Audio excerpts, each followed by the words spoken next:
The first warning was a leaflet, slipped between the pages of a book in a latrine at Camp 132 in Medicine Hat.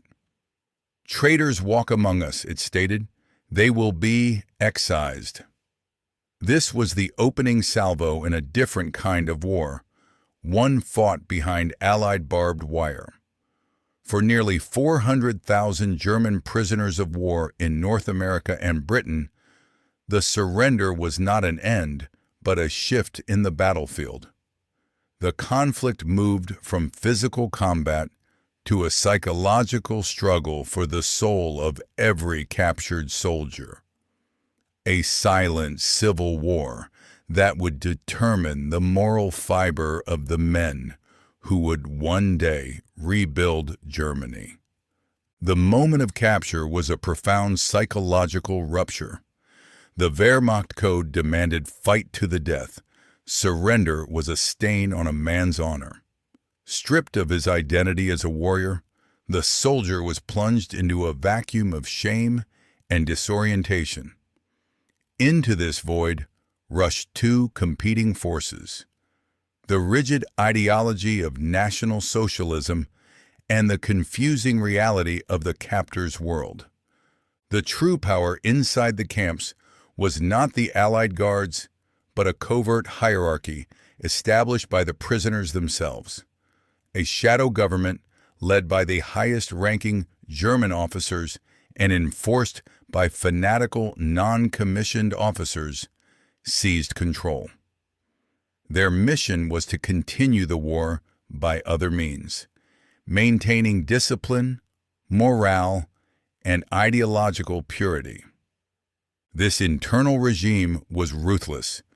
It controlled information through clandestine radios, broadcasting edited news of German victories and wonder weapons. It organized camp life with Prussian precision, roll calls, sports, lectures, and plays, all to reinforce a sense of German order amidst defeat. But its most critical function was enforcement. A network of informers, Mucken, permeated the barracks, reporting any sign of defeatism, doubt about the war, criticism of Nazi leadership, or fraternization with guards. Punishment was swift and brutal. Minor offenders faced ostracism, stolen rations, and vandalized belongings. Those branded traitors faced beatings, mock trials, and execution. The most infamous case was that of young soldier Karl Gartner at Camp 23. Overheard praising his Canadian captors, he was dragged from his bunk by his comrades, subjected to a kangaroo court for undermining military morale, and hanged from a latrine pipe. The camp authorities recorded it as a suicide. The prisoners maintained a wall of silence. It was a chilling message to anyone who dared to question. The Nazi leadership justified this terror with a powerful doctrine. They preached that captivity was a temporary setback, that the Führer's master plan would soon prevail.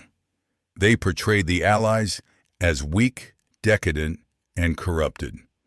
The ample food, medical care, and sports facilities were not kindness, but cunning psychological warfare designed to break their resolve. To accept a kindness was to commit treason. This created a bizarre reality where men who were physically safe lived in constant psychological fear, policed more severely by the man in the next bunk than by the guard in the watchtower. Yet, resistance stirred. It began not with grand defiance, but with quiet acts of conscience. For some, the crack in their ideology came from the overwhelming evidence of Allied power. A U-boat crewman, transported across the American heartland, wrote of his shock. Every house was lit up. No blackouts. The streets were full of cars. I saw a filling station with more petrol than our entire flotilla. I knew in that moment everything I had been told was a lie. We could not win. For others, the catalyst was intellectual. Camp libraries, provided by the YMCA, became arsenals of resistance. Men raised on Nazi propaganda now read Goethe, Shakespeare, and Hemingway. They discovered histories of democracy and critiques of totalitarianism.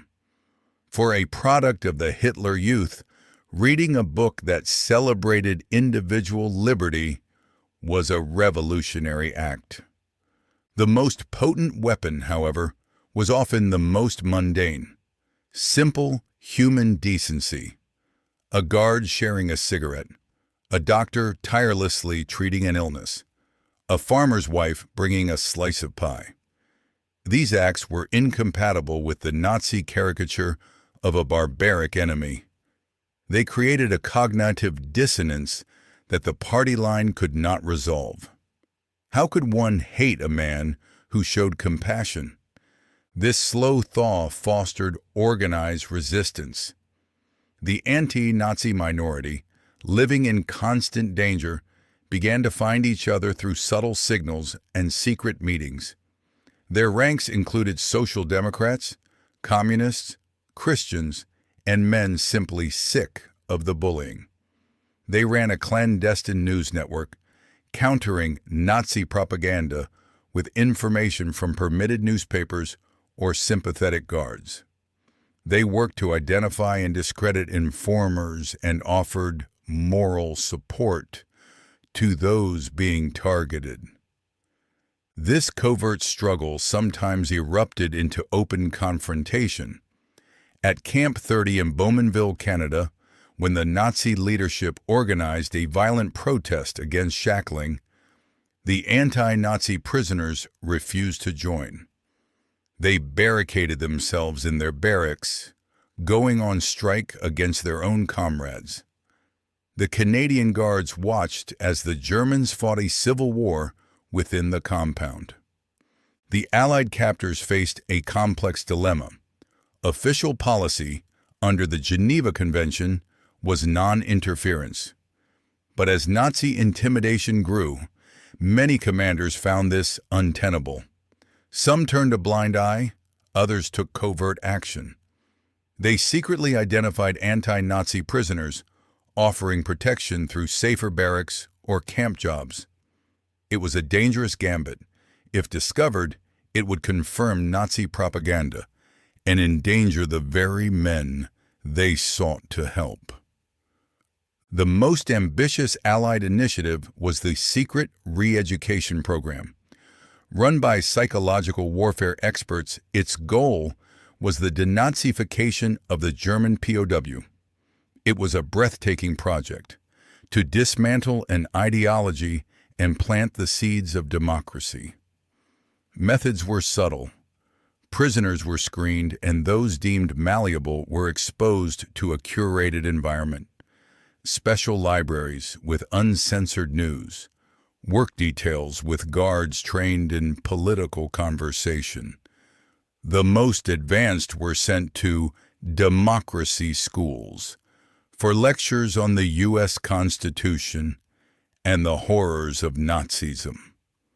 The program was fraught with ethical dilemmas. Was it noble reformation or sophisticated brainwashing? The results were mixed. It failed with hardened Nazis, often reinforcing their defiance. But for those already questioning, it provided a framework and a vocabulary for their doubts. It gave them permission to think the unthinkable. The collapse of the Third Reich in May 1945 was a cataclysm inside the wire. For the true believers, it was the end of their world.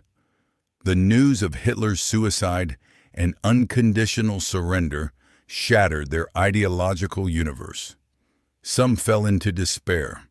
Others burned their uniforms, desperate to erase their past. The internal Nazi regime evaporated. The informers fell silent. For the anti-Nazis, it was a moment of vindication and relief. The danger was over. But it was also the beginning of a profound moral reckoning.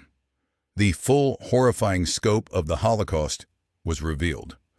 Newsreels from liberated camps were shown to stunned, often disbelieving audiences. The evidence was too overwhelming to deny. This forced a painful confrontation with their own complicity. Had they done enough? The shame of the nation became a personal burden. Upon repatriation, the former POWs returned to a homeland in ruins. They were a unique group, witnesses who had seen both the power of democracy and the inner workings of totalitarianism. The anti-Nazis, in particular, returned with a mission. They became the teachers, journalists, and politicians of the new Federal Republic of Germany.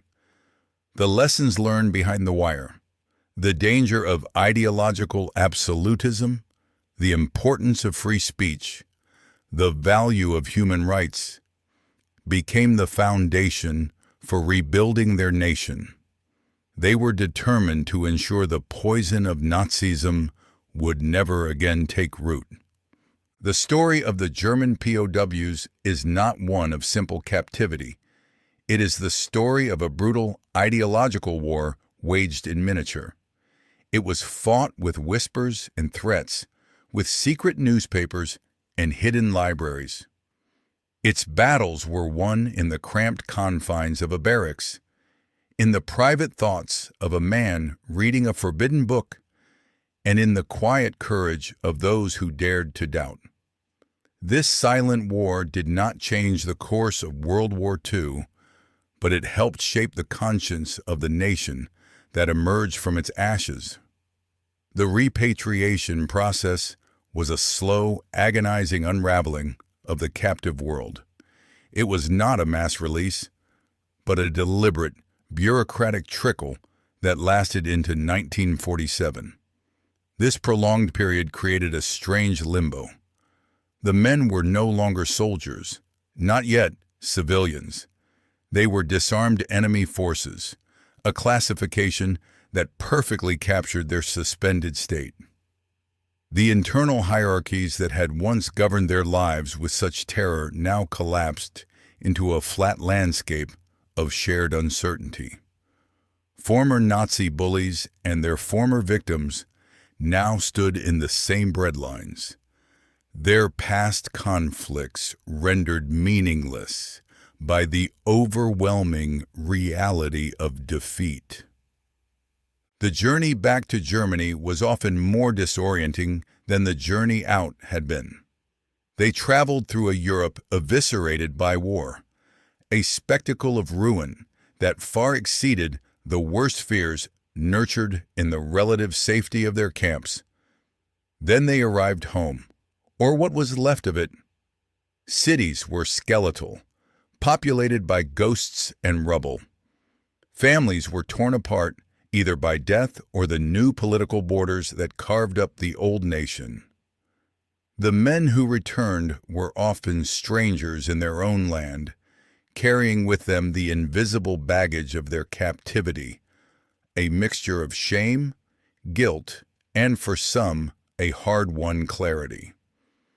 In the immediate aftermath, the experience of the former POWs was largely suppressed. There was no national appetite for their stories. The collective focus was on survival, on the physical and moral reconstruction of a nation implicated in unprecedented crimes. To speak of one's own suffering as a prisoner seemed indulgent, almost disrespectful in the shadow of the concentration camps. Many former POWs buried their memories, choosing to blend into the fabric of a society desperate to forget. They became mechanics, farmers, and factory workers, their pasts a closed book. But the lessons of the silent war did not disappear. They went underground, influencing the new Germany in subtle, profound ways.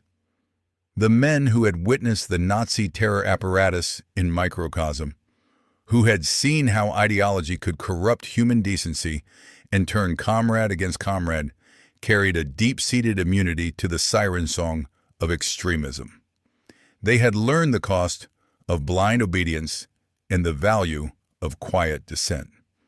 This influence became tangible in the drafting of the Basic Law, the Constitution of the new Federal Republic of Germany.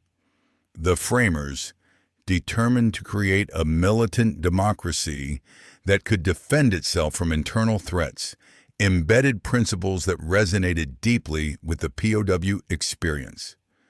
The emphasis on human dignity as the inviolable core of the state, the decentralization of power to prevent a future dictatorship, and the constitutional right to resist anyone who sought to abolish the democratic order. All these concepts felt viscerally true to those who had lived under the tyranny of their own comrades. They had learned that freedom required not just laws, but a citizenry willing to enforce them against internal threats. The anti-Nazi prisoners, in particular, often found their way into positions where their hard-won convictions could shape the new society. They became educators, developing curricula that emphasized critical thinking over rote indoctrination. They joined the trade unions, advocating for workers' rights and democratic participation within industry. Some entered politics at the local and state level, bringing a pragmatic, anti-totalitarian perspective to the rebuilding of civic institutions. Their authority did not come from heroic war records, but from the moral credibility of having resisted, even in a small way, at great personal risk. This was not a triumphant legacy, but a sober one. They did not see themselves as heroes. The memory of Karl Gartner and others like him was a permanent corrective to any sense of self-congratulation. They knew that resistance had often been a quiet, fearful, and ultimately inadequate thing. But they also knew that it had been necessary. The silent war had taught them that the most important battles are often not for territory, but for the conscience of the person next to you, and for your own. Decades later, as the generation of wartime prisoners began to pass, a new scholarly and public interest emerged in their stories. Historians began to piece together the complex tapestry of life behind the wire, recognizing the POW camps not as mere holding pens, but as crucial sites where the future of Germany was being contested. The internal struggle between Nazis and anti-Nazis was a preview of the larger denazification process that would sweep across the country, a process that was often messy, incomplete, and deeply personal. The legacy of the German POW is therefore a paradox. They were defeated soldiers, captives of their enemies. Yet within that captivity, a vital struggle took place. It was a struggle between the corrosive power of a totalitarian lie and the resilient, often fragile human capacity for truth. The outcome was not a decisive victory, but a gradual, painful awakening. The men who returned brought back with them the scars of that struggle, but also its lessons. They helped build a Germany that was wary of absolute power, that was anchored in the West, and that, however imperfectly, had learned to value the dignity of the individual over the demands of the collective. The silent war behind the wire, for all its terror and tragedy, had ultimately served as a brutal, unintended school for democracy.